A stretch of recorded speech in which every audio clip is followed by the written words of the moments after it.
Dominant Protector. Credit to the author. 2,431-40. Ang mga pangalan po na nandito ay galing sa mga name generator. Kaya kung meron man pagkakatulad sa mga pangalan ng totoong tao o lugar, ito ay tunay na hindi sinasadya. Pagkatapos, mula sa unang galaw, ang pangalawang galaw, hanggang sa ika-6 na galaw, at sa wakas, ang ika-7 galaw, ang Wildfire Feast, ay naisakatuparan ng sabay-sabay. Nagpahinga sandali si Terence at nagsimulang i-channel ang Wildfire Feast, simula sa unang anyo, sa pangalawang anyo. Ang ika-6 na anyo. Naging maayos ang lahat, at sa wakas ay nagsimulang gamitin ni Terence ang ika-7 anyo. Boom! Ang ika-7 anyo ng Wildfire Feast ni Terence ay pinakawalan mula sa kanyang kanang kamao, at ang nakakapasong chi ay mas malakas pa kaysa sa 6th form. Ang Purple Lightning Beast at Skybolt Pig na nanonood mula sa gilid ay nanginginig ng hindi malay. Si General Wilson, sa kabilang banda, ay tinanggap ang katotohanan na si Terence ay walang katulad na malakas dahil siya ay isang normal na aso lamang, kaya wala siyang naramdamang espesyal tungkol dito. Phew! Nagpakawala ng mahabang hininga si Terence matapos matagumpay na gamitin ang ika-7 anyo ng Wildfire Feast. Bagamat nagawa niyang gamitin ang ika-7 anyo ng sabay-sabay, hindi ito perpekto sa mga mata ni Terence.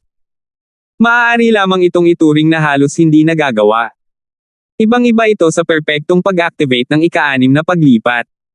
Kakailanganin niya ng hindi bababa sa ilang oras upang umangkop dito. Kung hindi, bagamat malaki ang kapangyarihan, hindi niya magagawa ang kapangyarihan ng ika-7 galaw. Pagkatapos nito, sinubukan ni Terence na gamitin ang ika-7 estilo ng Wildfire Feast na mag-isa. Sa pagkakataong ito, halos hindi na niya ito magagamit, ngunit ang kapangyarihan ay mas mahina kaysa sa isa na may isang hininga. Ito ay mas malakas lamang ng kaunti kaysa sa ika-6 na estilo. Mukhang kailangan pa niyang mag-practice ng 7th move. Nahulaan niya na ito ay dahil katatapos lang niyang pumasok sa Earth Class Mid-Phase Peak. Bagamat mayroon siyang nakapapahingang damo upang patatagin ang kanyang lakas, napakaikli pa rin ng oras para makalusot. Hindi madaling gamitin ang ika-7 galaw sa harapan niya. Ngunit si Terence ay hindi masyadong nabigo. Dahil kaya niyang gamitin ang ika-7 anyo ng kamao, kailangan na lang niyang masanay. Susunod, gusto ni Terence na subukan ang kamao. Sa sorpresa ni Terence, matagumpay niyang nagamit ang ika-6 na anyo ng palad, ngunit hindi niya magagamit ang ika-7 anyo kahit anong mangyari. Sa kabutihang palad, si Terence ay handa at nagsimula mula sa unang anyo, ang pangalawang anyo, ang ika-3 anyo, hanggang sa maubos ang ika-6 na anyo, at si Terence ay handa nang gamitin ang ika-7 anyo ng sabay-sabay. Gayunpaman, sa pagkakataong ito, nabigo si Terence. Hindi niya nagawang kumpletuhin ang ika-7 anyo ng palad ng isang beses. Nabigo siya. Sa hitsura nito, ang ika-7 estilo ng kamao ay katumbas ng kamao. Hindi pa magagamit ni Terence ang kamao, kaya makatwira na hindi niya ma-merge ang 5 elementong 8 trigram palm dito. Malamang na kailangan niyang i-activate ang isang martial skill na pamilyar sa kanya bago niya ito ma-fuse sa isang bagong martial skill. Kung ang dalawang martial skills ay half-mastered, imposibleng pagsamahin ang mga ito. Sa pag-iisip na iyon, nagpasya si Terence na sumuko sa eksperimento. Kapag nagamit na niya ang ika-7 estilo ng kamao, natural na matagumpay niyang magagamit ang ika-7 estilo ng palad. Pinunasan ni Terence ang pawis sa kanyang noo at babalik na sana sa villa para magpahinga nang tumunog ang kanyang telepono. Nakakunot ang noo ni Terence habang inilabas ang kanyang phone, ito ay isang unknown number. Hello, kamusta? Sagot ni Terence. Hello, ako ang sugal na kapatid. Excuse me. Expert ka ba kuya? Maingat na tanong ng kapatid na sugal. Kuya expert. Napakurap si Terence, naalala na hindi niya sinabi sa lalaki ang kanyang pangalan. Anonymous din ang account na binigay niya kaya hindi niya alam ang pangalan niya. Sugal bro, nasa iyo na lahat ng pera. Oo expert kuya. Thank you for giving me some time. Inihanda ko na lahat ng pera. Pagkasabi nito ng kapatid na sugal ay dumudugo ang puso niya. Ginugol niya ang kalahati ng kanyang buhay sa pagsusumikap mula sa isang gangster sa kalye hanggang sa isang may-ari ng kasino. Nagsagawa siya ng malaking panganib at kumita ng napakaraming pera, ngunit nakaipon lamang siya ng humigit kumulang 100 milyon sa mga ari-arian. Siyempre, ang mga asset na ito ay hindi cash, ngunit real estate at mga stock na namuhunan niya sa iba't ibang lugar. Biglang humingi ng isa pang 20 milyon si Terence, at natural na hindi makukuha ng sugarol ang ganoong kalaking pera sa maikling panahon. Walang magawa, nagbenta siya ng ilang ari-arian at nanghiram ng pera para ilipat ang pera sa account ni Terence. Hindi siya nang ahas na bawiin ang kanyang salita, may isang sky-class master sa grupong ito, at wala silang pakialam sa pangalan ng Hidden House Hale. Ang mga taong ito ay hindi dapat guluhin, kaya nagngangalit siya at ibinigay ang pera. Nako, hindi ka masama. Tinutupad mo ang iyong pangako, hindi inakala ni Terence na magiging ganoon kadidisiplina ang sugarol, nagbibigay ng pera ng ganoon-ganoon. Maraming utang si Terence sa labas, ngunit hindi niya ito naibalik, tulad ng Hidden House Hale at Bahay New York. Ang mga taong ito ay malinaw na ayaw magbayad, at sila ay kanyang mga kaaway. Alam ni Terence na hindi na niya sila mababawi, kaya hahampasin niya sila kapag nagkaroon siya ng pagkakataon. Katulad ng ilang araw na nakalipas, noong may kapansanan si Elderby kung binigyan lang nila siya ng pera at itinulak si Keegan sa posisyon ng ulo, maaaring pinabayaan na sila ni Terence. Pagkatapos ng lahat, ang Hidden House Pitts at ang Common House na si Wo ay kanyang mga kaaway, at pinabayaan sila ni Terence pagkatapos nilang sumama sa kanya. Mukhang mabait na kausap si Terence. Hey! Walang magawang ngumiti si Kuya Gambling. By the way, hinanap ka ba ni Kuya Zoo from House Hale pagkaalis natin? Tanong ni Terence. I did. What about it? Natigil ang pagsusugal bro, hindi maintindihan kung bakit nagtatanong si Terence. Dahil madali mong ibinigay sa akin ang pera, ipapaalala ko sa iyo ang isang bagay, dapat mong alisin ang iyong kasino sa lalong madaling panahon, sabi ni Terence. Huwag magdala ng anumang hindi kinakailangang gulo. Oh! Huminto si Gambler, ngunit naramdaman niyang hindi basta-basta nagsasalita si Terence. Dapat may basehan ito. Maingat niyang tanong, expert bro, what do you mean? May namatay mula sa Hidden House na si Hale, kaya hindi sila nang ahas na maghanap ng gulo sa akin, ngunit natatakot ako na sa iyong panig. Hindi ito masyadong nasabi ni Terence. Kung tutuusin, nanghuhula lang si Terence, maaari mong isipin ang iyong sarili. Maraming salamat. Nababalot ng malamig na pawis ang likod ni Gambler. Hindi niya ito masyadong iniisip noon, ngunit ngayon na naisip niya ang mga salita ni Terence, hindi ba't ganoon din? Pagdating dito ni Boss Zo kanina, nagtanong ito sa kanya at nagbigay ng ilang tagubilin. Hindi niya masyadong inisip iyon, ngunit pagkatapos na isipin ang sinabi ni Terence, naramdaman niyang may mali. Kahit anong tingin niya rito, parang sinusubukan siyang pangunahan ni Boss Zo para tanggapin ang responsibilidad ng kasino. Wala lang, hindi inaasahan ni Terence na napakatalino ng sugarol, pero natural, hindi niya alam na ganoon kabilas ang desisyon niya dahil naisip niya ang mga sinabi ni Boss Zo. 2,432. Totoong gusto ni Elder Zo na i-frame ang kasino para sa pagkamatay ng Hales. The Hidden House Hale ay hindi mangangahas na magdulot ng gulo kay Terence, ngunit kailangan nilang humanap ng punching bag para mailabas ang kanilang galit.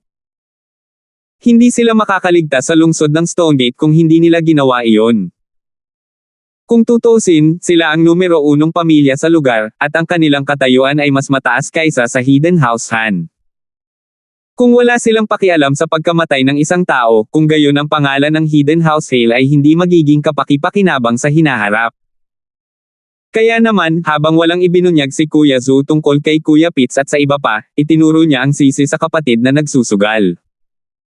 Naturally, hindi ito kinaya ni Elder Hale na nakahiga, at naghahanap ng pagkakataong makabawi sa kanya. Ibinaba ng kapatid na nagsusugal ang telepono at pinagpawisan siya ng malamig. Nais niyang mabilis na makahanap ng paraan para makash out ang kasino sa kanyang mga kamay, ngunit ang kasino na ito ay isang ilegal na negosyo. Ang mga taong walang tiyak na antas ng kakayahan ay hindi nang ahas na tanggapin ito. Mayroong ilang mga tao sa underworld. Lahat ay nasa kanya-kanyang negosyo, at hindi sila lumampas sa linya ng isa't isa. Medyo hindi makatotohanan para sa sino man na kumuha ng malaking halaga para makabili ng kasino. Bagamat inupahan ang bahay sa kasino, ang kagamitan sa pagsusugal sa kasino ay nagkakahalaga ng 30 hanggang 40 milyong dolyar. Bilang karagdagan sa tuloy-tuloy na daloy ng mga customer, hindi masyadong malaki ang pagbabayad ng 50 milyong dolyar. Gayunpaman, walang maraming Big Brother sa underworld na maaaring kumuha ng 50 milyong dolyar. Ang bawat isa ay may mga ari-arian sa kanilang mga kamay at isang grupo ng mga kapatid sa ilalim nila. Sino ang maaaring kumuha ng napakaraming pera? Binuksan ng kapatid na nagsusugal ang kanyang phone book, puno ng pag-aalala ang kanyang mukha. Saglit na nag-iisip si Terence pagkatapos tawagan ang sugarol bago muling tinawag ang kantang Amara. Terence. Sabi ni Amara na ikinagulat niya. Little silly girl, busy ka ba? Tanong ni Terence. Ayos lang, katatapos ko lang ng pahayag at sinisikap kong isara ang kaso.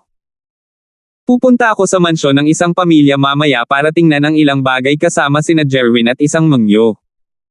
Walang magawa si Amara habang nagsasalita.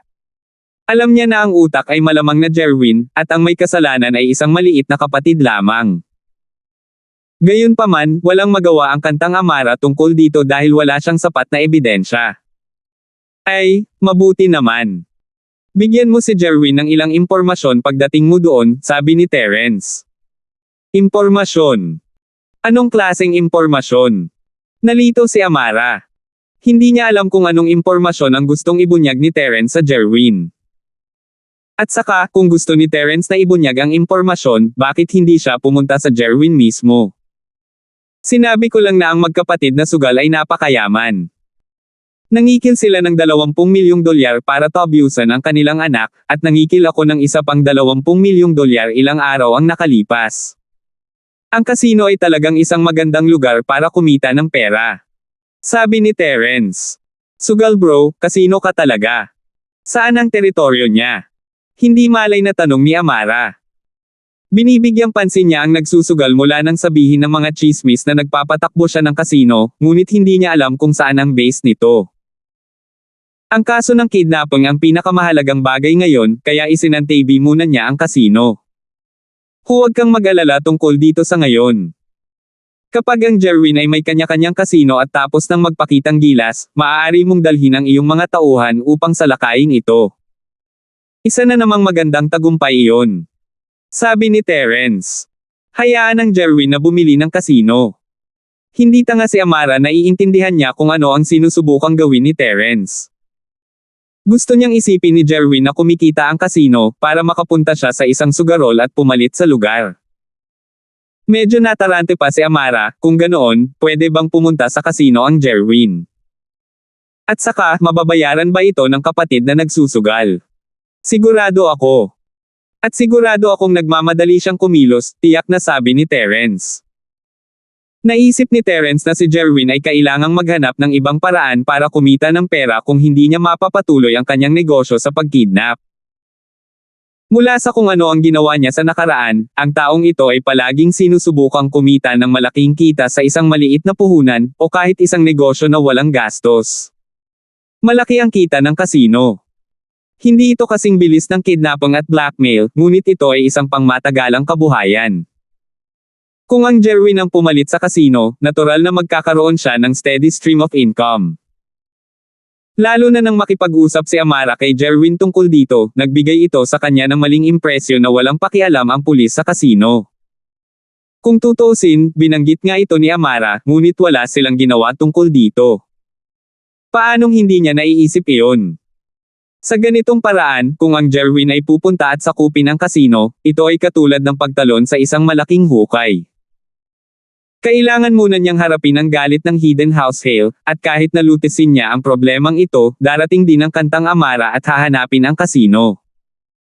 Malamang na malaki ang mawawala sa kanya sa pagkakataong ito. Sige, pero hindi ba medyo immoral ito?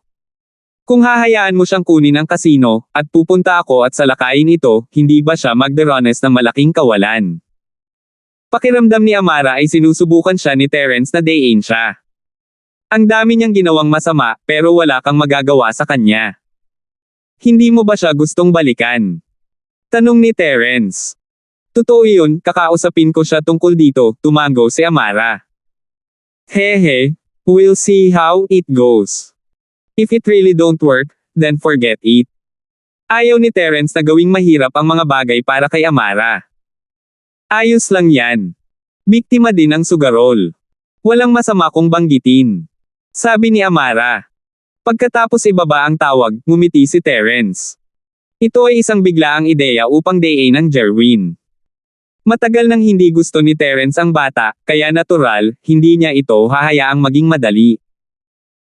Matapos mag-practice sandali sa kanyang kama, oras na para matapos ang paaralan. Umalis si Terence sa villa at nagmaneho para sunduin sina Cheryl, Yasi, at Chito mula sa paaralan. Nagmaneho siya papunta sa parking lot at nakita niya si Boss Bale na naglalakad patungo sa parking lot habang nasa kamay ang susi ng sasakyan, handang lumabas. Mr. Bale. Nakangiting bati ni Terence. Oh, si Terence pala. Napangiti si Boss Bale nang makita si Terence. Si Terence ay isang estudyante na malaki ang pag-asa niya, at kahit na hindi pa siya nakakagawa ng mga elixir, malaki ang pag-asa niya para sa kanya. Pagkatapos ng lahat, iniligtas ni Terence ang kanyang buhay, at natural na umaasa si Boss Bale na matututo pa siya, kumusta ang iyong alchemy fire control? Anumang pag-unlad. Ako. Ngumiti ng mapait si Terence. Hindi niya akalain na si Boss Bale ay mag-aalala sa kanya. Naging abala siya sa Hidden House meeting at Wulang Haote Mountain. Niwala siyang oras para sa mga klase. Saan siya makakahanap ng oras para mag-aral ng alchemy? Nakagawa nga siya ng pinagsamang alchemy technique kasama si Jenny, ngunit walang anumang reference para i-duplicate ito, masyadong nakakagulat kung sasabihin niya sa mundo. Hindi masabi ni Terence kay Boss Bale ang totoo, dahil hindi pa siya ganoon kalapit sa kanya. Binigyan siya ni Boss Bale ng ilang mga tala at materyales, ngunit ang lahat ng ito ay itinayo sa pundasyon ng pagliligtas ni Terence sa buhay ni Boss Bale.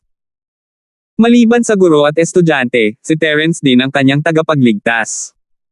2,433. It's okay. I think you're quite talented, but your body seems a little strange. You can condense the alchemy fire, but you can't control it. I can't figure out it no matter how much I think about it. You don't have a fire attribute in your body, or... Umiling si Boss Bale. Don't worry. Tutulungan kitang makaisip ng paraan. Don't worry too much. Tumingin si Terence sa mga mata ni Boss Bale at nakonsensya. Hindi man lang siya nag-alala, hindi niya alam kung paano gumawa ng elixir, ngunit kaya niya itong gawin kay Jenny, kaya hindi niya kailangang mag-alala ng husto tungkol dito. Ang pinakamahalagang bagay ngayon ay upang madagdagan ang kanyang lakas. Salamat, Guro Bale. Labis na naantig si Terence. O tama, Mr. Bale, kung tatanungin ko, maaari mo bang pinuhin ang isang 3rd grade na tableta sa iyong pinakamataas na antas ng walang anumang pinsala? Ikatlong baitang. Mayabang na tumawa si Boss Bale. Sa abot ng aking makakaya, ang mga 3rd grade na table task ay madaling makuha. Kaya kung subukang gumawa ng mga table task sa ika-4 na baitang. Gagawa ako ng isa bawat taon. Rango 4. Terence clicked his tongue. Si Boss Bale ay talagang malakas na tao. Inisip ni Terence kung kaya niyang ayusin ang mga meridian ni Boss Bale. Nawala ng lakas si Boss Bale dahil nasira at nabara ang kanyang mga meridian, ngunit kung gumaling ang mga meridian ni Boss Bale, maaari ba niyang ipagawa si Boss Bale ng mga 3rd grade na table task para sa kanya? Gayunpaman, pagkatapos gumaling ang mga sugat ni Boss Bale, maibabalik ba niya ang dati niyang lakas?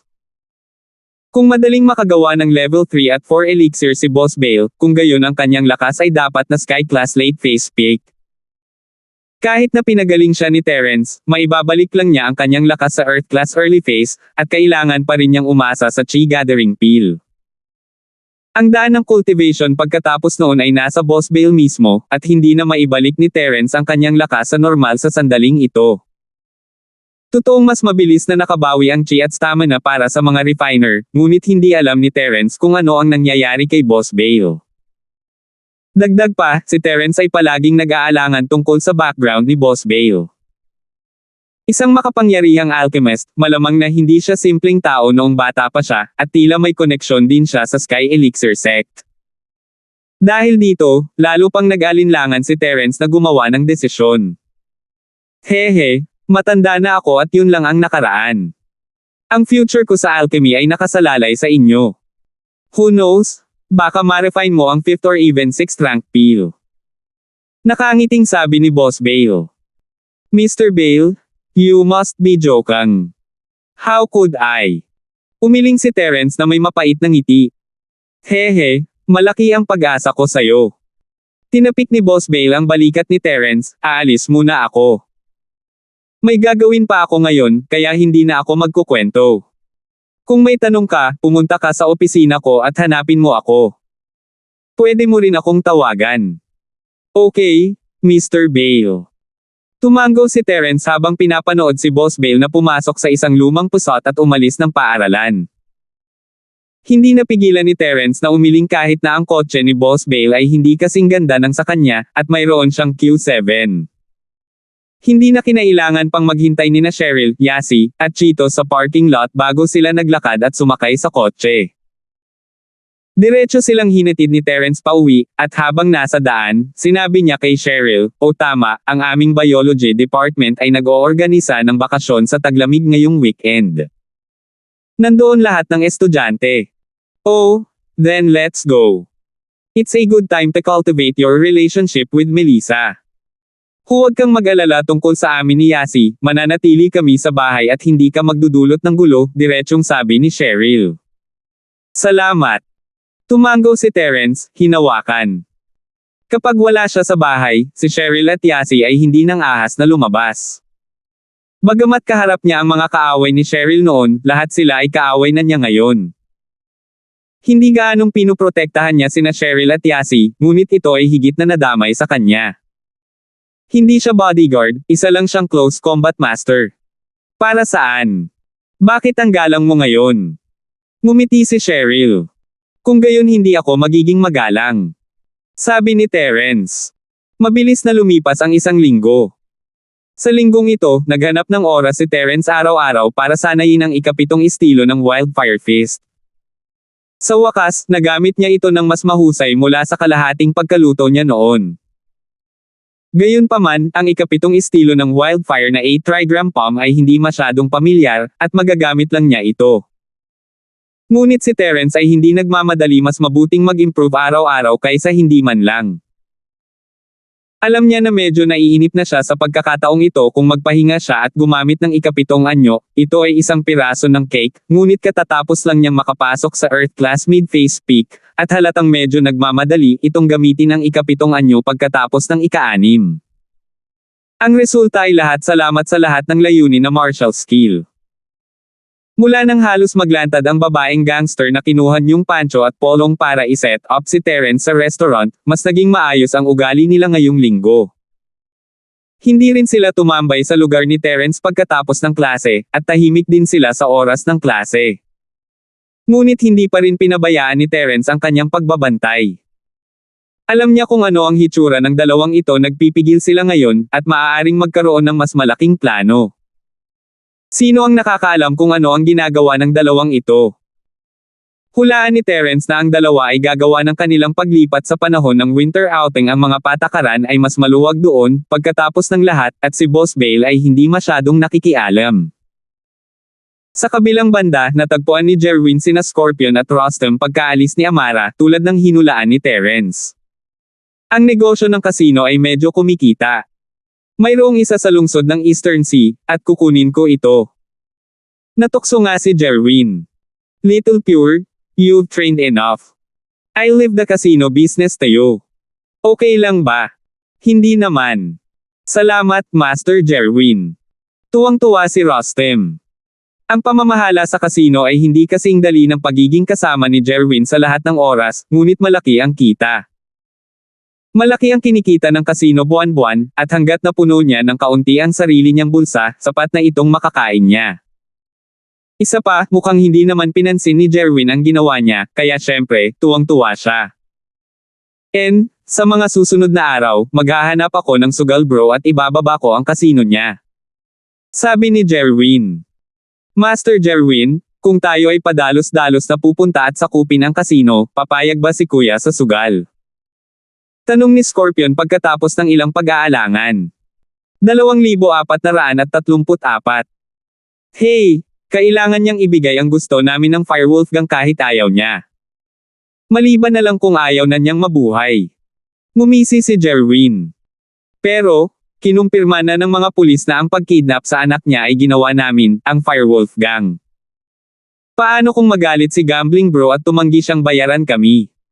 Medyo nag-aalala rin ang maliit na kadalisayan. So what if I know? He'll have to give it kahit ayaw niya.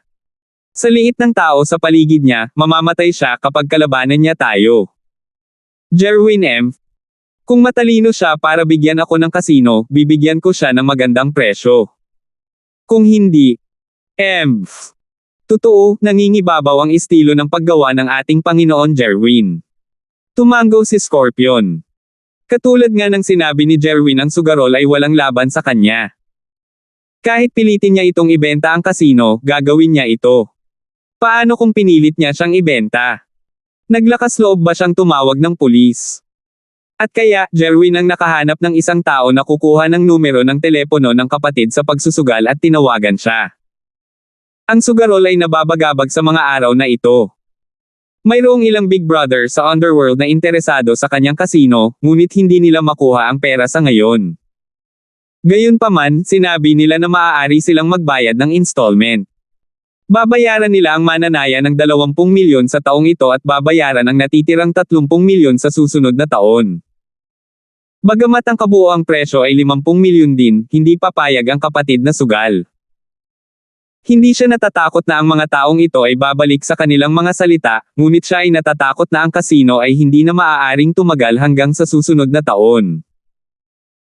Kung sa ibang pagkakataon, natural na sasang-ayon siya, ngunit ngayon na nasaktan niya ang Hidden House Hale, na alam kung kailan darating ang Hidden House na si Hale at ibabalik ang kasino.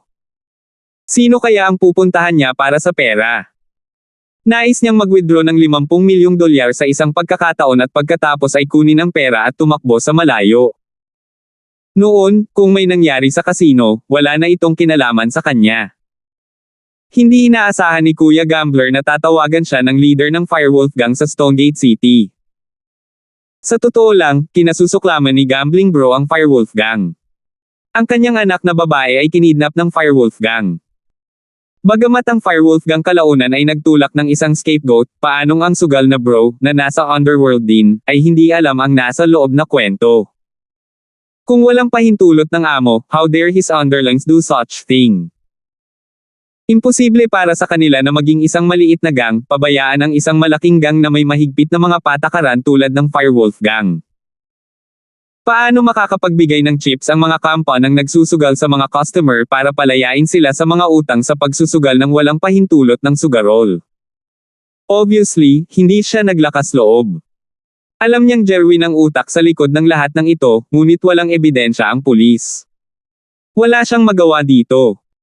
Dahil hindi siya kasing husay ng kabilang partido, ang kapatid na nagsusugal ay nakayuko lamang at metigang kunin ang telepono. Master Jerwin, bakit mo ako tinatawag? Huminga ng malalim si Gambling Bro at sinabing, Sugal bro, malaki ang kita ng kasino mo ha. Walang pakialam na sabi ni Jerwin. Medyo nagulat si Gambler. Hindi niya alam kung ano ang ibig sabihin ng Jerwin, ngunit maingat pa rin siyang nagtanong, Master Jerwin, nagbibiro ka siguro? Paano mahuli ng aking maliit na kita ang mga mata ni Master Jerwin? Malaking negosyo ang Firewolf Gang, at maliit lang ako. Tsaka alam din ni Master Jerwin ang pagkidnap sa anak ko. Ito ay isang malas na taon para sa akin, paano ako magkakaroon ng anumang pera sa kamay? Baon na ako sa utang. Sinabi yun ng sugarol dahil natatakot siyang manghiram ng pera sa kanya o mangikil sa kanya ang Jerwin. Oh! Kapatid na nagsusugal, kung ganoon, may magandang ideya ako. Nagliwanag ang mga mata ni Jerwin sa mga salita na kuha niya ito ng walang anumang pagsisikap. Master Jerwin, anong ibig mong sabihin? Nanlamig ang puso ng sugarol. Hindi niya alam kung ano ang ginagawa ni Jerwin. Sugal bro, dahil sa tingin mo ay hindi kumikita ang kasino at kapos ka sa pera ngayon, bakit hindi mo na lang ako bigyan ng kasino? I'm thinking of opening a casino, and I'm thinking that once I do, I'm going to steal my business. No matter what, senior pa rin ako sa Stonegate City gambling industry, kaya sinasabi ko lang sa iyo. Pero ngayon, dahil sa tingin mo mahirap magpatakbo ng kasino, kaya mo na akong patakbuhin. Ayokong masira ang relasyon natin sa kompetisyon. Sabi ni Jerwin. Gumagawa lang si Jerwin, hindi na siya makapagbukas ng isa pang kasino. Gustuhin man niya, wala siyang nakakaintindi. Sa kasino na ito, mula sa dealer hanggang sa waiter, lahat sila ay nangangailangan ng propesyonal na pagsasanay. Saan kaya hahanapin ni Jerwin ang oras para maghanap ng magsasanay sa kanila? Bukod pa rito, ang mga gambling machine at ang mga customer ay mga bagay na kailangang alalahanin ni Jerwin. Wala siyang oras na magbukas ng isa pang kasino. Ang dahilan kung bakit siya interesado sa sugal na sagala ng kapatid na lalaki ay ang mga dealers, waiter, at kagamitan sa pagsusugal ay handa na. Hindi niya kailangan na gumastos ng maraming pagsisikap at maaaring kumita ng pera ng direkta sa pamamagitan ng pagkuha. Gayunpaman, sinabi niya ito upang takutin ang kapatid na nagsusugal. Kung hindi mo ako binayaran, magbubukas ako ng sarili kong kasino. Huwag kang umiyak kapag ninakaw ko ang iyong mga customer. Natigilan ng sugarol, hindi niya akalain na may magandang mangyayari nang wala sa oras. Nagsimula siyang maghinala na may gustong gawin ang Jerwin. Master Jerwin, ikaw. Hindi ka nagbibiro, di ba? Tingin mo nagbibiro ako. Naisip ni Jerwin na medyo magulo ang tono ng sugarol dahil sa takot. Tuwang-tuwa siya sa sarili niya, gambling bro, Jerwin, is very busy. I don't have the time to joke with you. Ito. Kung gayon Master Jerwin, ang ibig mong sabihin. Pilit na hindi tumawa ng malakas si Kuya Gambling at maingat na nagtanong. I've been to your casino before. Judging from the scale, it's only worth 50 million. Kung payag ka, bibigyan kita ng 60 million. Okay lang ba? Sabihin mo lang. Medyo tumpak ang valuation ni Jerwin, at ayaw niyang mag-aksaya ng oras sa sugarol. 60 million. This. Hindi inaasahan ng sugarol na magbibigay ng ganito kalaki ang Jerwin. Itinakda niya ang presyo sa 50 milyon sa kanyang isip, at kung makakagawa siya ng isang beses na pagbabayad sa parehong araw, 40 milyon din ang gagawin. Ayaw na niyang mag-delay pa, pero hindi niya inaasahan na ganoon pala ka-generous si Jerwin. Ano, sa tingin mo ay napakaliit? Malungkot na sambit ni Jerwin. Huwag kang matako. Gagamitin ko itong pera para magbukas ng panibagong tindahan, at hindi ka na magiging ganito. Ako. Gustong sabihin Kuya Sugal, paano ako nagrereklamo na napakaliit nito? Iniisip ko lang na masyado mo akong binibigyan. Kapag kinuha ko ang pera, hindi ka makakakuha ng isang tao upang ihak ako sa kamatayan pagkatapos ng isang bagay na nangyari, tama? Gayunpaman, naisip niya kung paano siya aalis sa lalong madaling panahon, at ang 20 milyon sa 60 milyon na ito ay ang ibinigay niya noon, kaya hindi ba iyon eksaktong katumbas ng 40 milyon? Naaayon lang ito sa psikolohikal na presyo ng kapatid sa sugal. Ito ay talagang isang magandang bagay na nahulog mula sa langit. Hindi ka pumapayag. Muling tumunog ang malamig na boses ni Jerwin. Agree. Huminga ng malalim ang kapatid na nagsusugal at pinakalma ang kanyang emosyon. Pero kailangan ko ng pera dahil may utang ako sa isang tao. Kailangan kong bayaran ito sa lalong madaling panahon. 2,435. Oo naman. Walang gaanong dala si Jerwin, ngunit marami siyang pera. Walang anuman sa kanya ang 60 milyon, kaya madali siyang pumayag dito. Mabuti naman. Ibibigay ko sa iyo ang kasino, Master Jerwin. Nais kong magkaroon ka ng masaganang negosyo. Tuwang-tuwa ang kapatid sa sugal. I'll send someone to hand over it to you in a while. But to ensure that our Firewolf gang take over smoothly, don't announce to the public that the casino is out for exchange. Just say that it's for your men to take over. Natakot si Jerwin na ang biglaang pagpapalit ng mga amo ay magdudulot ng pagkawala ng mga customer. Kung tutuusin, maraming tao ang naglaro para sa kapakanan ng kanyang reputasyon bilang hari ng pagsusugal. Sa pagpapalit ng mga amo, walang pamilyar sa isa't isa, at hindi nila alam kung magiging ligtas ang kasino sa hinaharap. Kaya nagpa siya ang Jerwin na huwag ibunyag ang balitang ito. Ito. Walang problema. Napangiti ng mapait ang kapatid na nagsusugal. Nais niyang sabihin na kung hindi niya ipahayag na ang kasino ay nagbago ng mga tao, ang nakatagong pamilyang Hale ay maaaring pumunta upang makahanap ng gulo sa kanya, ngunit naisip niya ito at hindi sinabi ito. Kung ibang tao yun, pinaalalahanan niya sana sila, ngunit sa Jerwin, ang lalaking kumidnap sa kanyang anak na babae at nangikil ng 20 milyon mula sa kanya, mas mabuting labanan niya ang Hidden House Hale hanggang kamatayan. Tsaka malayo pa ang tatakbo niya. Sino ang nagmamalasakit kung ang Jerwin ay nasa problema o wala? Mas maganda kung may gulo. Isa ito sa malaking bitag ni Terence, marami siyang kailangang gawin kamakailan, pagsasanay, paglalakbay sa taglamig, at pagsubok ng Sky Elixir Sect. Wala siyang oras para labanan ang Hidden House na si Hale at ang mga Firewolves. Sa kasalukuyang lakas ni Terence, hindi ito tulad ng hindi siya maaaring manalo laban sa kanila, ngunit ang isang tagumpay na si Hale ay sapat na mahirap, hindi banggitin ang dalawa. Ang pinakamahalaga, hindi alam ni Terence kung may iba pang sumusuporta sa Hidden House Hale at sa apoy na Wolfgang. Maaari rin siyang gumamit ng ilang mga pakulo para unang mag-away ang dalawa. Nangyayari ang mga bagay tulad ng inaasahan ni Terence. Madaling tinanggap ni Pure ang negosyo ng taong nagsusugal. Kumuha siya ng 60 milyon at sinabi sa manager na siya ang direktang mananagot para sa Pure sa hinaharap. Pagkatapos, masayang tumakas siya kasama ang kanyang anak, nilisan ang lungsod ng Stonegate. Ang halaga ng pera na ito, bilang karagdagan sa kanyang nakaraang negosyo, ay sapat na para sa kanya at sa kanyang anak na babae upang mabuhay ng comfortable sa natitirang bahagi ng kanilang buhay. Kapag dumating ang oras, maaari nilang itago ang kanilang mga pagkakakilanlan. Sino ang makakaalam na siya ay dating kapatid na sugal? Matapos ang maliit na purong kinuha ang kasino, nagsimula itong kumita. Hindi naman masama ang kita, at napakasaya niya.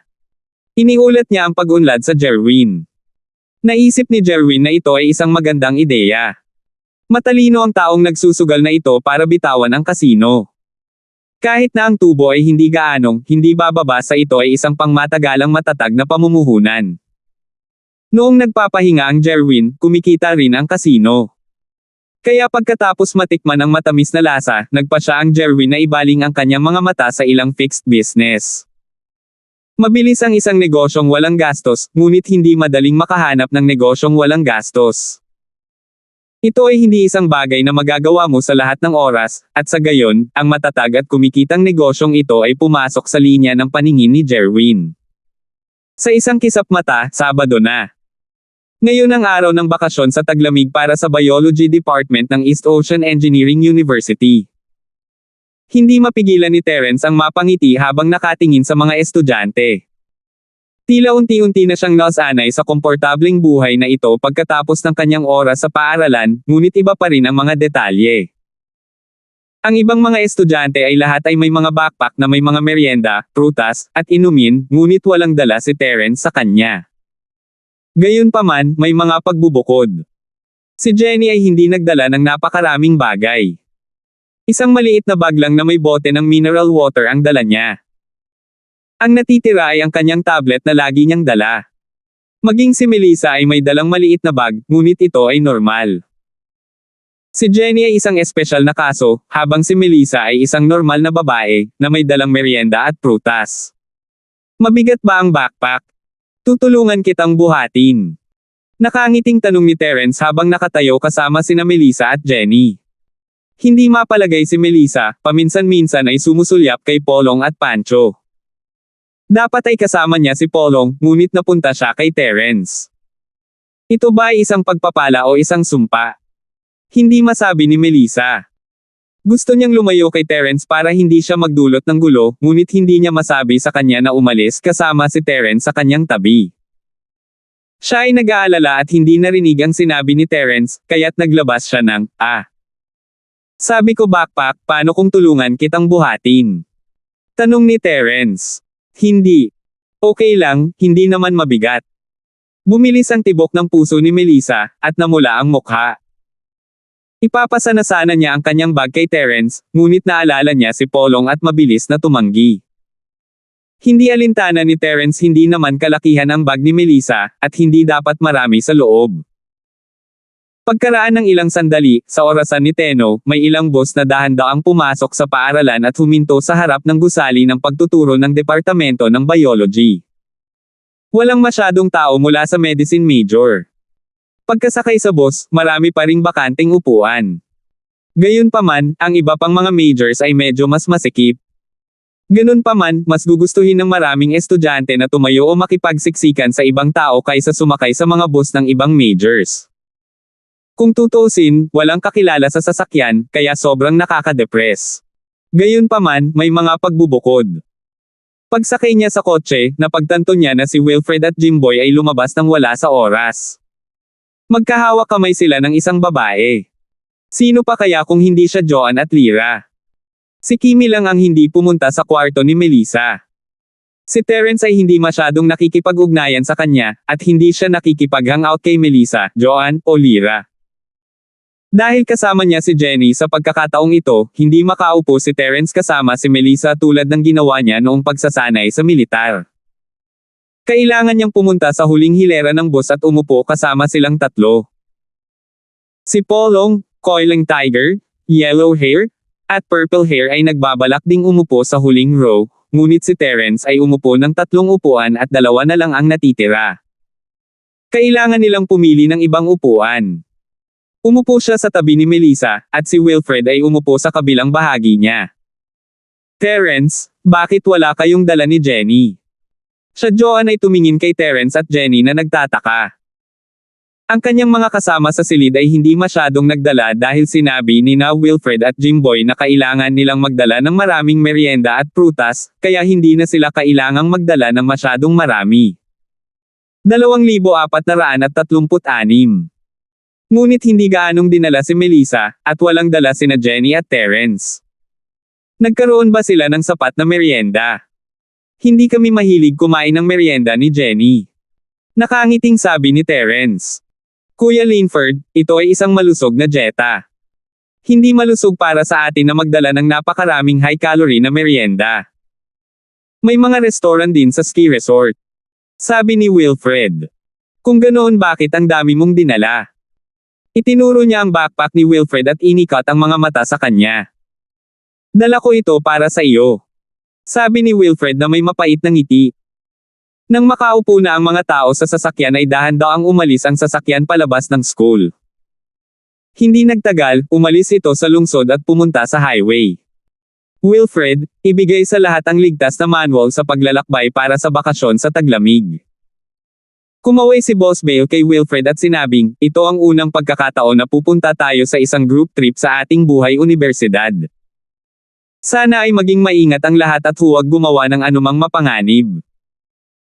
Sa mano-manong paglalakbay sa taglamig na ito, mayroong ilang mga panuntunan at regulasyon, pati na rin ang ilang mga paraan ng pang-emerhensyang paggamot para sa pagharap sa panganib sa kagubatan ng taglamig. Sana ay basahin ito ng mabuti ng lahat pagkatapos makuha. Mabilis na humakbang si Wilfred, kinuha ang mga manual ng paglalakbay sa taglamig mula kay Boss Bale, at sinimulang ipamahagi ang mga ito ng paisa-isa. Kinuha ni Terence ang manual at binuklat ito. Ang manual ay medyo mahusay na ginawa, na may maraming mga paraan upang harapin ang mga panganib at emerhensya, napakaangkop para sa paglalakbay sa taglamig. Gayunpaman, ang mga bagay na ito ay larong pambata pa rin kumpara sa kaalaman ni Terence. Ngunit lumingon pa rin si Terence kina Jenny at Melissa. Ang manual na ito ay lubos na kapaki-pakinabang. Basahin itong mabuti. Ibinaba ni Jenny ang kanyang tablet at binuksan ang manual para basahin itong mabuti. Ganoon din ang ginawa ni Melissa pagkatapos ng mga salita ni Terence. Si Joan naman ay medyo hindi interesado at itinago ito pagkatapos ng casual na tingin. Walang ibang sinabi si Terence. Kung tutuusin, hindi niya girlfriend si Joan, at ang kaalaman sa manual ay para lang ihanda. Para sa mga winter tour na inorganisa ng paaralan, hanggat hindi ka pumunta sa mga mapanganib na lugar, walang anumang panganib. Maya-maya, biglang bumagal ang sasakyan at sa wakas ay huminto. Si Boss Bale naman ay nakatanggap ng tawag mula sa sasakyan sa harap. Bahagyang kumunat ang noo niya at sinabi sa mga estudyanteng nasa sasakyan, maaaring maghintay ang lahat ng ilang sandali. Nagkaroon ng aksidente sa sasakyan sa highway sa unahan. Isang truck na may dalang kahoy ang tumaob. Hinaranggan ng kahoy ang buong highway. Ito ay inaasikaso ng madalian. Napabuntong hininga ang mga estudyante sa bus. Ang paglalakbay sa taglamig ay dapat tumagal ng 2 araw. Aalis sila ngayong umaga at babalik bukas ng gabi. Gayunpaman, dahil sa siksikan, malamang sa hapon lang sila makakarating na makakabawas sa oras nila sa paglilibang. Moherf *****. Napangiwi si Right Pancho nang makita ang sitwasyon sa harapan niya. Sa daan, nagayos siya para sa isang magandang palabas, ngunit hindi niya inaasahan na makakatagpo siya ng ganoong gulo. Sa pagkakataong ito, ikaw na Pancho ay nagayos ng isang Sky Class Master mula sa hidden house mo para robin sila sa kalsada. Siyempre, hindi pera ang layunin niya, kundi ang tablet sa kamay ni Jenny. Sa ilang araw na pagmamasid na ito, natuklasan mong Pancho na tila nascan ni Jenny ang mga tala ng alchemist sa tablet. Bilang karagdagan, nakakita siya ng ilang impormasyon na hindi pa niya nakita sa tablet ni Jenny. Bagamat nasulyapan lang niya ito, sigurado siya na may magandang bagay sa tablet ni Jenny. Higit pa rito, ang karanasan ni Jenny sa pagpino ng tableta ay isinulat din sa tablet. Hanggat makukuha niya ang kanyang mga kamay sa tablet, makikita niya ang tunay na kakayahan ni Jenny sa pagpino ng tableta. Tungkol sa kakayahan ni Terence na labanan ang Sky Class Masters, alam na alam niya iyon, ngunit hindi siya natakot, hindi siya naniniwala na si Terence ay maglalakas loob na gawin ito sa napakaliit na espasyo. Kailangan lang niyang hayaan ang Sky Class na palabasan ang kanyang aura at ipaalam kay Terence ang kanyang lakas, hindi siya maglalakas loob na gumawa ng anumang bagay na padalos-dalos. Pagkatapos ng lahat, ang pakikipaglaban sa isang Sky Class ay makakasakit sa mga inosente, lalo na sa napakaraming estudyante sa bus. Dagdag pa, ang layunin ng Sky Class Master ay kay Rob, at maaaring hindi man lang siya mahabol ni Terence. Kahit na hindi siya sumali sa winter tour, baka hindi na niya maabyutin ang Sky Class Master. Ito ay isang magandang plano, gamitin niya ang limitadong espasyo sa kotse sa panahon ng paglalakbay sa taglamig para pahirapan sina Terence at Jenny. Gayunpaman, hindi niya inaasahan na magkakaroon ng aksidente sa sasakyan sa harap.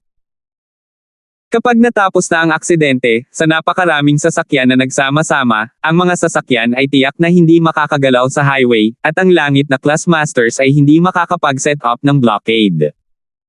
Kuya, hindi ito magandang panahon. Hindi ba gumagana ang plano natin? Hindi rin natuwa si Polong. Hindi niya alam na gusto ni Pancho na rob Jenny ang tablet. Hindi sinabi sa kanya ni Pancho ang tungkol dito. Sinabi lang niya sa kanya na nag-ayos siya ng eksena ng pagnanakaw, at hahabulin ng mga magnanakaw si Melissa pagkatapos nakawin sina Terence at Jenny. Hindi man lang hinintay ni Polong na kumilos si Terence, tumayo siya at hinarap ang magnanakaw. Tumalon ang magnanakaw sa labas ng sasakyan at tumakbo palayo matapos saksakin si Polong. Ito ay isang plano na ginawa ni Pancho upang mabilis na makaalis ang magnanakaw, at ginamit din niya si Polong. Kung tungkol sa kutsilyo, tiyak na nasa hindi mahalagang posisyon ito. Dagdag pa, si Polong ay may limitadong edisyon na gintong gamot sa paglikha, na maaaring huminto sa pagdurugo at mabilis na gumaling ng sugat. Hindi na kailangang mag-alala tungkol sa anumang mga problema. Sa ganitong paraan, malilikha ang imahe ni Polong, at mabibigyan niya si Melissa ng magandang impresyon ng isang bayani na naigal iligtas ng kagandahan. Kahit na ang pamamaraang ito ay napaka-vulgar, ito ay lubhang kapaki-pakinabang. Ang bayani na nagligtas sa kagandahan sa pangkalahatan ay isang malaking pamatay na sandata para sa pagkuha ng mga babae, at ito ay matagumpay sa lahat ng paraan. At kung nakita ni Terence ang problema at sinabing ang magnanakaw ay isang Sky Class Master, magkakaroon din ng plano si Polong. Sasabihin niya na sinasabi lang ito ni Terence dahil ayaw niyang aminin ang pagkatalo anong klaseng pag-iral ang Sky Class Masters. Bakit siya magnanakaw ng kotse? Kahit na hindi siya paniwalaan ni Melissa, ang mga salita ni Polong ay magiging mas kapanipaniwala. Malapit si Terence kay Melissa, ngunit masasabi niya sa kanyang sarili na hindi mananakawan ang isang Sky Class Master ng walang bayad. Sino ang nakakaalam? Ang right coiling tiger ay medyo walang magawa. Walang sino man ang nag-aasam na ganoon ang mangyayari sa kalsada. Habang nagrereklamo sina Polong at nakapulupot na tiger, bumukas ang pinto ng kotse. Sa hitsura ng aksidente, hindi sila makakaalis saglit, napakaraming estudyante ang nagre-request na lumabas ng sasakyan para makalanghap ng sariwang hangin. 2,437. Pagbukas pa lang ng pinto ng kotse at bababa na ang ilang estudyante, may ilang nakamaskara na matipunong lalaki ang biglang pumasok sa kotse at hinaranggan ang mga estudyante. Ang isa sa mga nakamaskara na matipunong lalaki, na siyang pinuno, ay sumigaw, "Huwag kang gagalaw. Bumalik ka. Ito ay isang pagnanakaw." Habang nagsasalita siya, ang lalaking nakamaskara at matipuno ay naglabas ng isang itim na pistola mula sa kanyang baywang, itinaas ito sa kanyang ulo, at tinutukan ang mga estudyanteng papalabas na ng sasakyan. Napatulala agad ang ilang estudyanteng papalabas na ng sasakyan. Takot na takot sila kaya napaatras sila. Ang ilan sa kanila ay diretsyong umupo sa lupa, at ang ilan sa kanila ay naiihi pa sa kanilang pantalon. Napatulala ang mga estudyante sa bus. Hindi nila akalain na may makakasalubong nilang nakawan sa highway, lalo na kapag may traffic. Ang sitwasyong ito ay talagang bihira. Gayunpaman, nang makita nila ang may kintab na itim na pistola sa kamay ng lalaking nakamaskara, agad silang tumahimik at hindi nang ahas na gumawa ng anumang tunog. Takot na takot din ang iilang estudyante na lalabas na sana sa sasakyan. Napagtanto nila na ang malalaking tao na sumakay sa kotse ay may hawak na stick o punyal. Ang bawat isa ay mas mabangis kaysa sa huli. Kayong lahat, makinig kayo sa akin. Kung ayaw ninyong mamatay, ibigay ninyo sa akin ang lahat ng inyong mga mahahalagang bagay at pera. Kung hindi, wala akong pakialam na ipadala kayo sa langit upang kunin ang inyong mga kasulatan. Sigaw ng pinuno ng mga lalaki habang hawak niya ang kanyang baril. Nagulat lahat ang mga estudyante sa mabangis na salita ng lalaking nakamaskara. You guys want to rob me, right? I'll get the students to take out all their valuables and cash, so don't hurt the people in the car. Napakakalma ni Boss Bale sa oras na ito. Tumingin siya sa malaking lalaki na nangunguna at sinabi sa kanya, "Oh, ang bait mo." Tumango bilang kasiyahan ang matipunong pinuno, saka sinabi sa tatlong tao sa likod niya, "Pangalawa, pangatlo, at pang-apat, punta ka at isa-isang kunin ang mga gamit mo.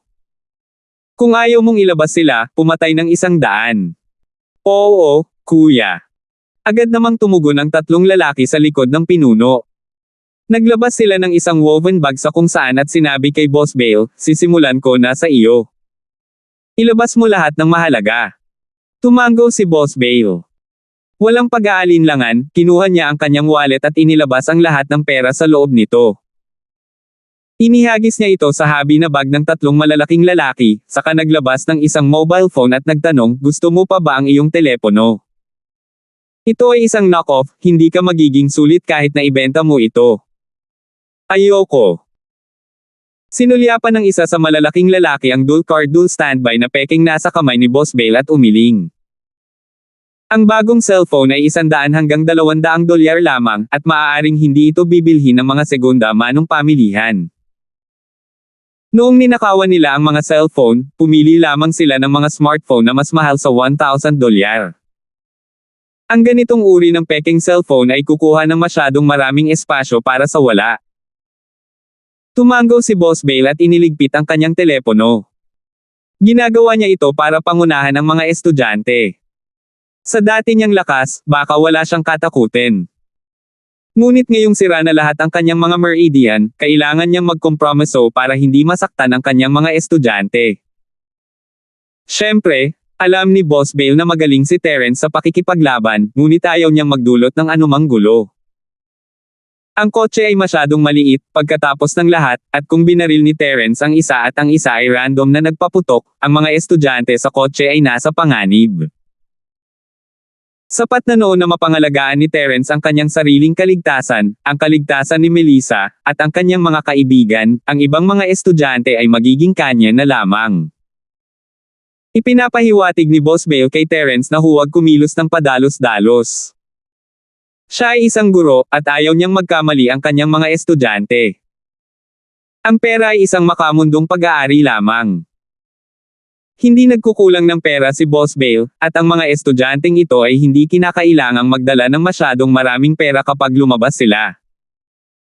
Nais lamang ng mga magnanakaw ng pera at mahahalagang bagay at hindi pinansin ang mga bank card. Ipinakita rin nito na ang mga taong ito ay nais lamang ng pera at hindi nakipagsapalaran na humingi ng mga bank card at password. Gayunpaman, ipinakita rin nito na propesyonal ang mga tulisang ito. Hanggat hindi ito labag sa kanilang kalooban, kadalasan ay hindi sila mananakit ng mga tao. Ang pinakakinatatakutan ni Boss Bale ay ang mga nagmula sa bagong background, na lumapit sa kanya at binugbog siya, at pagkatapos ay nagtanong sa mga estudyante ng kanilang password sa bank card. Kung hihilingin niya ang password, maraming mga mag-aaral ang malamang natatutol, at pagkatapos ay ang mga bagay ay mawawala sa kamay. Alam ng mga kidnapper na ito na walang silbi ang paghingi ng bank card. Madali silang matuklasan kapag nag-withdraw ng pera, kaya napaka-profesional ng kanilang modus. Iyo! Sigaw ng pangatlong tulisan sa dalawang estudyanteng nakaupo sa likod ni Boss Bale. Bagamat natakot ang dalawang estudyante, nanginginig pa rin ang mga kamay nilang inilabas ang kanilang mga pitaka at ibinigay ang pera sa ikatlong tulisan. Damn it! Are you born poor? How can you be so poor? Only $100. Galit na galit ang ikatlong magnanakaw nang makitang $100 lang ang laman ng wallet ng isa sa mga estudyante. Kuya, ilang araw lang nasira ang phone ko. Kakabili ko lang ng iPhone. Eto na. Nagulat ang estudyante at dali-daling kinuha ang pinakabagong iPhone sa bulsa at iniabot sa ikatlong tulisan. Hindi masama, napakabuti. Ang pangatlong magnanakaw ay kinuha ang telepono ng may kasiyahan at inihagis ito sa habi na bag matapos itong sumulyap dito. Pagkatapos ay sinabi niya sa ibang estudyante, nasaan ang iyong telepono? Bilisan mo. Average lang ang phone ko. It's a domestic Android phone, I paid the call fee. Inilabas ng estudyante sa tabi niya ang phone niya. You guys don't want it, do you? Oh, gagawin din ito. Sinulyapan ng ikatlong magnanakaw ang telepono ng estudyante. Kahit na ito ay isang domestic Android, ito ay isang bagong modelo. Ang isang segunda manong telepono ay maaaring ibenta sa halagang $300 o $400. Bakit ayaw niya? You need this too. Tapos pwede ko bang ilabas yung memory card? Nagmamakaawa ang estudyante. Bakit ba ang gulo mo? Ibibigay mo ba? Narinig ng ikatlong magnanakaw ang dili-dali ng estudyante at agad na nagalit. Ang isang memory card ay nagkakahalaga ng ilang dosenang $King dollar. Bakit ang kuripot mo? No, my card has a picture of me and my girlfriend. Mahinang sabi ng estudyante. Medyo nakakatawa ang mga sinabi ng estudyanteng ito. Nang marinig ito ng ibang estudyante sa boss, bigla silang natawa. Gayunpaman, walang nang ahas na tumawa sa oras na ito. Sino ang nakakaalam kung sila ang susunod? Dahil sa paalala ng estudyanteng ito, inilabas din ng ibang mga estudyante ang kanilang mga telepono. Ang mga may konsensya ay naglabas ng kanilang mga memory card, at ang mga walang memory card ay nagsimulang i-clear ang data sa kanilang mga telepono. Kung ganoon, bakit hindi mo ilabas? Sumimangot ang pangatlong tulisan ngunit pumayag sa hiling ng estudyante. Hindi niya ito ginawa dahil sa kabaitan, ngunit natatakot siyang malaman ng nagbebenta na may mali sa telepono. Kung tutuusin, hindi nila mabura ang lahat ng data sa telepono at hindi nila alam kung paano gumamit ng maraming telepono. Oh, okay. Mabilis na kinuha ng estudyante ang memory card at inihagis ang telepono sa woven bag. 2,438. Ang pangalawa at pang-apat ay abala rin sa pag-iimpake ng pera at mahahalagang bagay sa isang habi na bag bawat isa. Ang ilan sa mga kamera at laptop ng mga estudyante ay hindi rin naligtas. Gayunpaman, napakabait ng mga kidnapper na ito at pinahintulutan ang mga estudyante na kunin ang kanilang mga kamera at memory card mula sa kanilang mga mobile phone. Walang gaanong halaga ang mga memory card, at hindi na ito maibabalik ng mga magnanakaw. Bukod dito, magiging mahirap na itapon ang mga ninakaw na gamit sa mga kamera at mobile phone. Si Pancho, na nakaupo sa di kalayuan, ay nakasimangot. Napaisip siya, anong klaseng tao ang ipinadala sa akin ni Lolo? Paano kung ito ay isang pagnanakaw? Bakit parang nagnanakaw ka pa? Kaya niyang robin ang pera. Anong mga bagay ang gusto niya? Sayang ang oras. Nakita ni Polong ang pagkunot ng noo sa mukha ni Tiger at alam niya kung ano ang iniisip niya. Inaliw niya, kuya, maalalahanin ka rin Lolo. Dumating ang mga taong ito para magnakaw ng pera at ayaw ng iba pang mahahalagang bagay. Itong bus ng mga estudyante, kahit nagnanakaw lang sila ng pera, magkano kaya nilang rob? Kung hindi, sa pagiging tuso ni Terence, tiyak na mapapansin niya ang problema isang sky class na darating sa rob tayo, hindi ba overkill iyon? Totoo yan. Kanang plato biglang naalala ni Tiger na hinahabol niya ang tablet ni Jenny. Kung hindi niya ninakawan ang mga telepono, camera, at laptop ng ibang tao, paano niya pupuntahan ang tablet ni Rob Jenny? Mukhang sabik na sabik siya, at ang lolo niya pa rin ang calculative. Kung ito ay si Jenny lamang, kung gayon si Terence ay magiging kainahinala, ngunit kung ang lahat ay ninakawan, kung gayon si Terence ay hindi maghahinala. Ang tanging ikinainis ni Polong ay ang katotohanan na ang ikatlong magnanakaw ay isang tulala. Hiniling pa niya sa estudyante na itago ang memory card at tanggalin ang data sa telepono. Paano kung i-delete ni Jenny ang data sa tablet mamaya? Hindi ba't naaga niya ang isang basura sa wala? Ang operasyon sa pagkakataong ito ay parang ang hidden house na sinusubukan mong makuha sa mabuting panig ni Kang, na lumilikha ng pagkakataon para iligtas ni Harry ang dalaga sa pagkabalisa ngunit ang hidden house na pinapadala mo sa isang sky class master. Bagamat ang hidden house ay mayroon kang ilang mga customer ng sky class, at ang matandang lalaki na ikaw mismo ay isang sky class master, ang mga customer na ito ng sky class ay hindi ang hidden house na mga tauhan mo, naroon lamang sila para sa kanilang sariling kapakanan. Ang nakatagong bahay mo ay nagbigay sa kanila ng ilang makalangit na kayamanan o mga table tasks para sa paglilinang, at ang mga taong ito ay aabot kapag ang bahay mo ay nasa problema. Kung hindi dahil sa napakalaking halaga ng pakikipagpalitan ng impormasyon kay Terence, nasakam at humiling ng lahat ng uri ng magagandang bagay tulad ng napakalalim na hukay, Elder, hindi mo naisip na kunin ang tablet ni Jenny bilang isang pagkakataon upang makuha ang mabuting panig ni Polong. Masasabing hindi ka bobo si Old Master. Ito ay pagpatay ng 2 ibon gamit ang isang bato.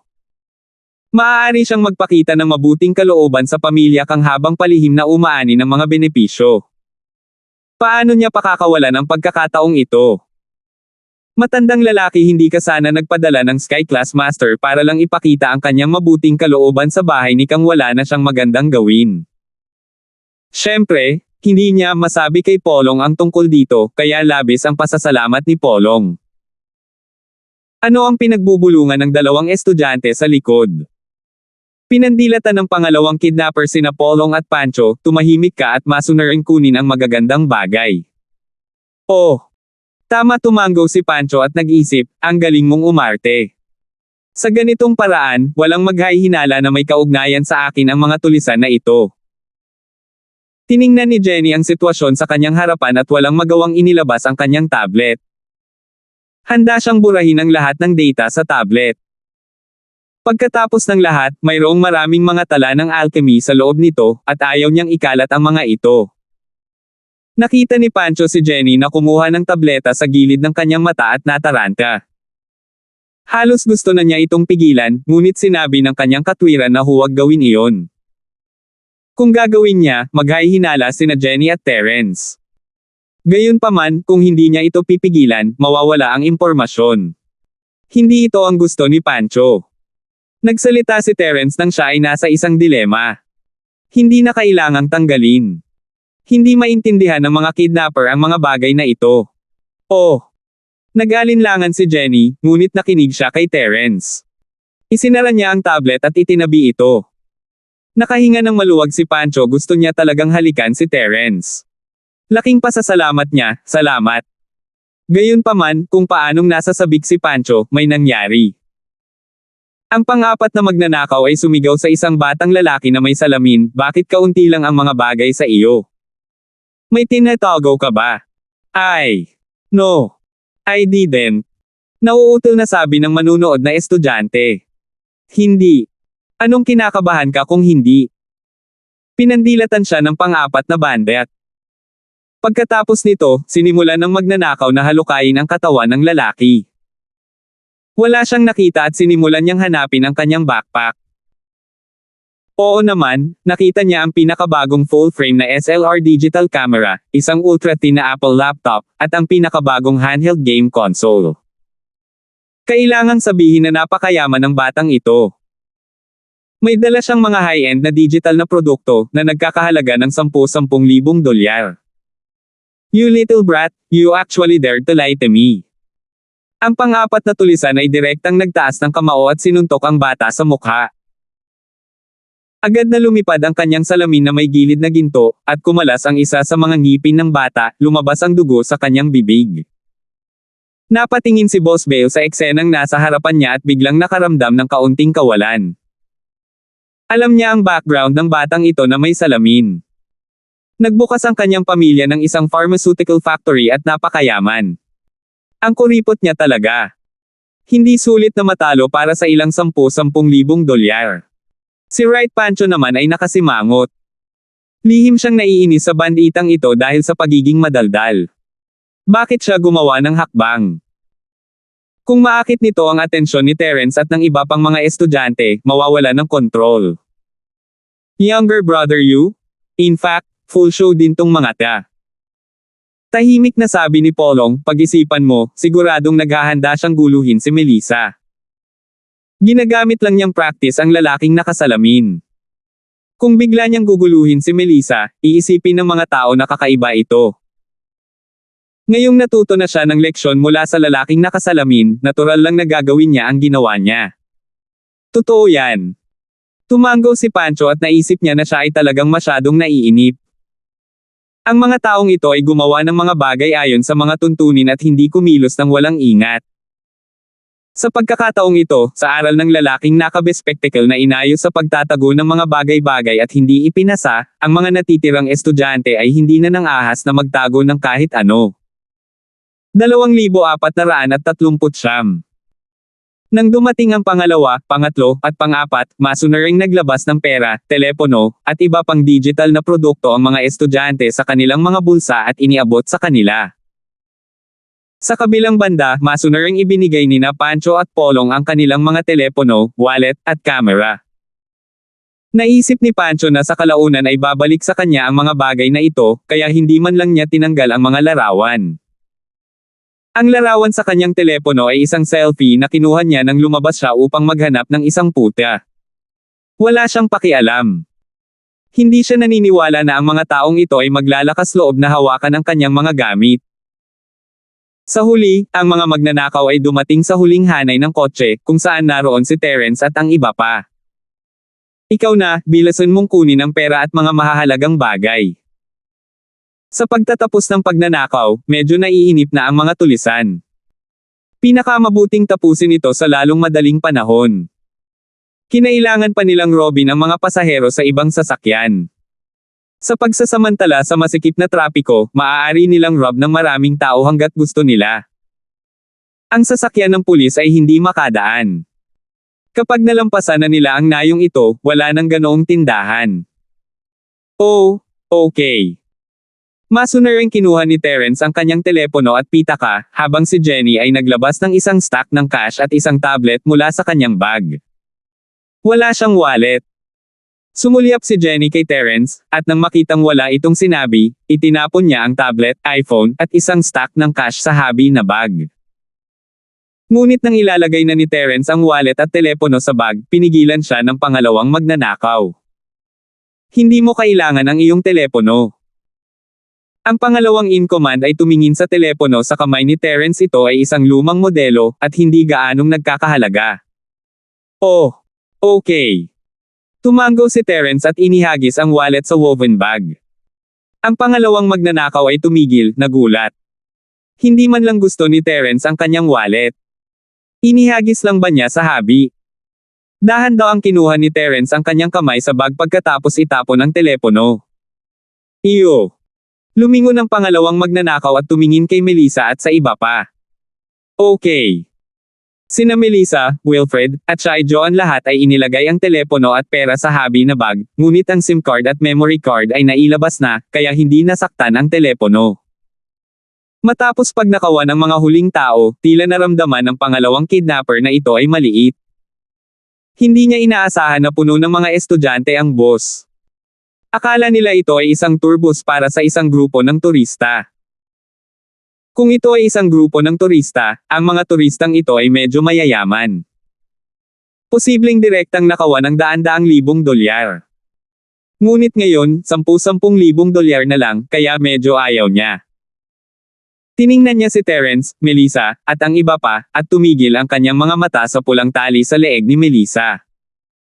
Kumunat ang noo niya. Anong kwintas yang suot mo? Ilabas mo at ibigay mo. Nagulat si Melissa, hindi niya akalain na hindi siya pakakawala ng second in command pagkatapos ng pagnanakaw, ngunit sa halip ay ang kanyang mga mata ay nasa kanyang kwintas. Gayunpaman, hindi niya ito maalis, at kinakabahan siyang umiling, namutla ang mukha. Ito. Isang ordinaryong jade pendant lang. Wala itong halaga, walang halaga. Ilabas mo. Hindi mo ba ako narinig?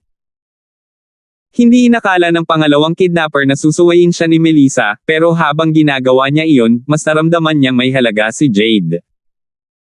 Kung ito ay isang bagay na walang kwenta, mag-iingat kaya sila. Ako. Hindi talaga ako gaanong halaga, ang Jade lang na ito ay may kaunting sentimental na halaga. Paliwanag ni Melissa pagkatapos ng ilang sandali ng pag-aalinlangan. Hindi mo ba narinig ang sinabi ko?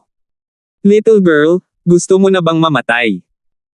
Ang pangalawang magnanakaw ay wala ring panahon para maging mabait sa kanya.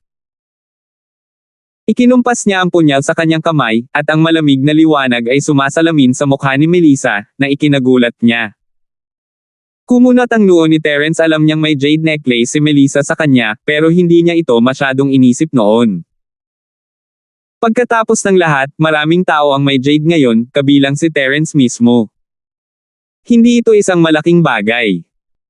Ang jade ni Terence ay mahusay na nakatago, gayunpaman, at nakita ng pangalawang in command ang pulang string sa jade ni Melissa. Hindi ito masyadong inisip ni Terence noon, ngunit naniwala siya sa mga salita ni Melissa ngayong binanggit niya ito. Halimbawa, ang jade na suot ni Jingy ay may malaking sentimental na halaga. Ito ay isang bagay na iniwan ng kanyang mga magulang para sa kanya, at ang kay Melissa ay malamang na pareho. Dapat ba siyang kumilos o hindi? Nag-alinlangan si Terence. Sa totoo lang, kung ito ang matandang Terence, napatay na sana niya ang pangalawang magnanakaw, at ang amo, pangatlo, at pang-apat ay hindi rin makakaligtas ngayon.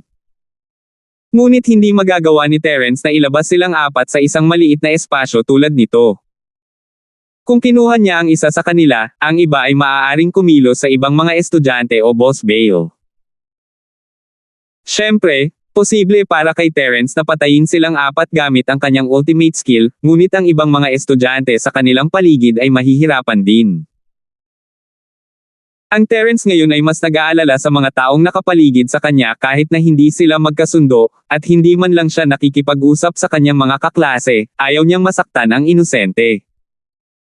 Habang nag-aalangan si Terence, hinailan ni Melissa ang jade mula sa kanyang dibdib.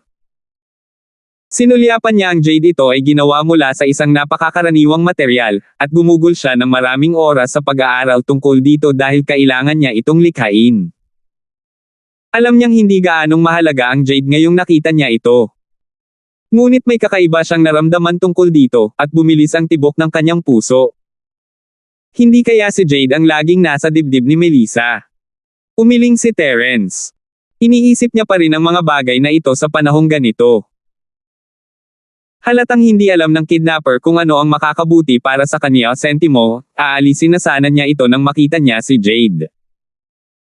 Sa nakikita niya, siguradong maganda ang Jade kung nag-aalangan si Melissa. Ibigay mo sa akin. Sinigawan ng pangalawang magnanakaw si Melissa. Sa tense na ito, si Polong, ang bayaning Kang, ay pumasok sa kanyang grand entrance. Bagamat hindi niya alam kung ano ang gagawin ng iyong pamilya kay Melissa pagkatapos ng lahat, ito ay random, at hindi random. Ngunit ngayon na ang pangalawang kidnapper ay determinado na kunin si Melissa's Jade, ito ay isang magandang pagkakataon para sa kanya upang iligtas ang dalagang nasa pagkabalisa. 2,440. Kaya naman, tumayo si Polong at humakbang patungo sa kidnapper na may hudyat mula sa nakapulupot na tiger. Sumigaw siya, "Stop! Bullying a female student, anong klaseng kakayahan yan?" Go! Natigilan ang pangalawang kidnapper. Hindi niya inaasahan na may tatayo sa kanya sa ganitong sitwasyon. Pagod na ba siya sa buhay? Malamig na lumingon ang pangalawang kidnapper at tumingin kay Polong na naglalakad palapit sa kanya. "Brat, gusto mo bang mamatay?" Sabi ng mga kaklase niya, may memento daw itong jade pendant, kaya baka memento ng parents niya. Wala, nasaan ang memento ng lolo niya?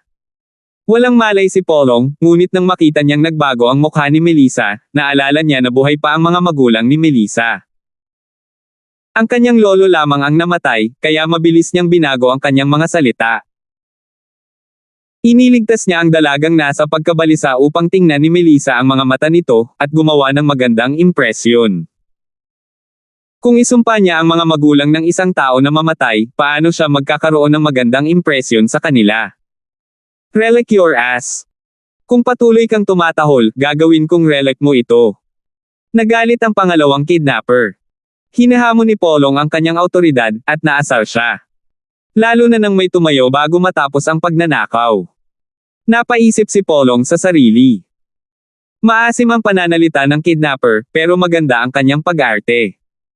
Hindi siya magmumukhang kidnapper kung hindi siya vulgar. "Hoy, fiancé ko itong babaeng ito. Kung gusto mo siyang i-bully, lagpasan mo muna ako." Sinabi ni Polong na may matinding katarungan.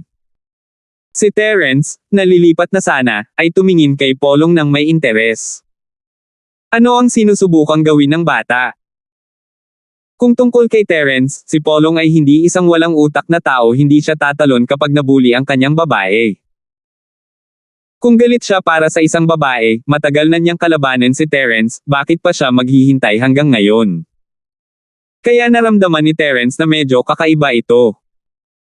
Ngunit ano man ang mangyari, sa tulong ni Polong, si Melissa ay hindi nasa panganib sa ngayon, at si Terence ay hindi nakikialam sa kanyang negosyo.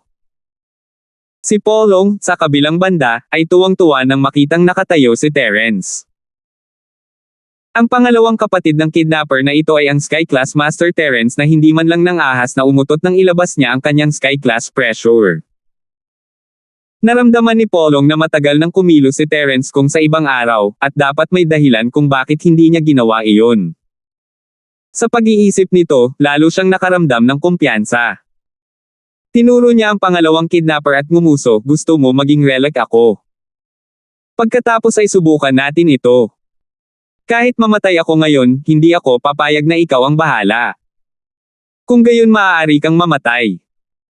Galit na galit ang pangalawang kidnapper, nag-iisip, bakit ba napakatanga ng taong ito? Hindi mo ba nakikita na mayroon tayong lahat ng uri ng armas? Ang batang ito ay naglakas loob na lumaban gamit ang kanyang mga kamay. Hinding-hindi ko hahayaang i-bully mo ang fiancé ko. Lumapit si Polong at niyakap ang kidnapper. What the F*** sake? You little bastard, gusto mo na bang mamatay? Puno ng maruruming salita ang pangalawang kapatid ng kidnapper, at habang iniisip ni Polong na magaling talagang umarte ang pangalawang kapatid ng kidnapper na ito, bigla siyang nakaramdam ng putok sa kanyang ulo.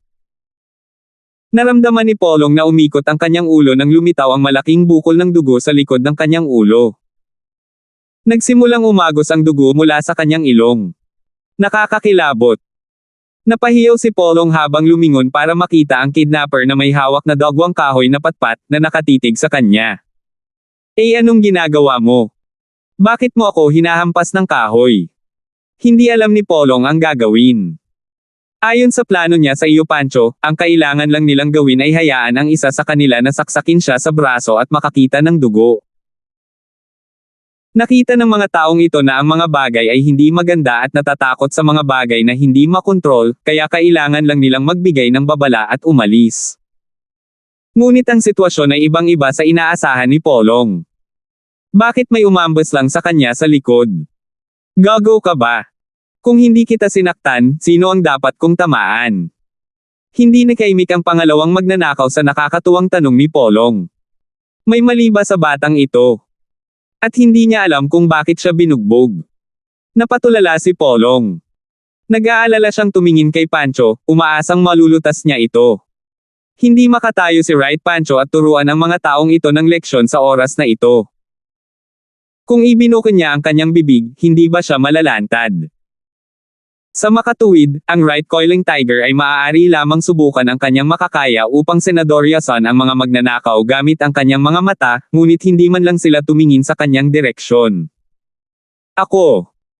Nilingga ni Polong ang kanyang ulo at tiningnan ang pangalawang kapatid, sinabi sa kanya na hayaan na lang siyang saksakin ng pang-apat na kapatid sa halip na gumamit ng napakaraming pandaraya. Sobrang sakit. Nasira ba ang mata mo? Bakit ka kumukurap sa akin? Humihingi ka ba ng bogbog? Inakala ng pangalawang magnanakaw na hindi siya matatalo ni Polong kaya't sinuntok niya ang mukha ni Polong. Nagsimulang damyugo ang ilong ni Polong. Binitawan ni Polong ang pang-apat na kapatid, tinakpan ang kanyang ilong at mukha habang siya ay sumisigaw sa sakit. You little bastard, hindi ka ba dapat maging hero saving the beauty? Di ba sabi mo gusto mong magpakitang gila sa harapan ko? Ang pang-apat na bro ay sobrang asar na hindi na niya pinansin si Jade ni Melissa. Sinipa niya si Polong sa pandiya at sumigaw, damn it, I'll let you pretend. I'll cripple you and make you impotent. Sayang ang pagiging bayani mong nagil iligtas ng kagandahan. Ow! Si Polong ay nasa matinding sakit habang siya ay humihingal. Sa puso niya, nababaliw na siya.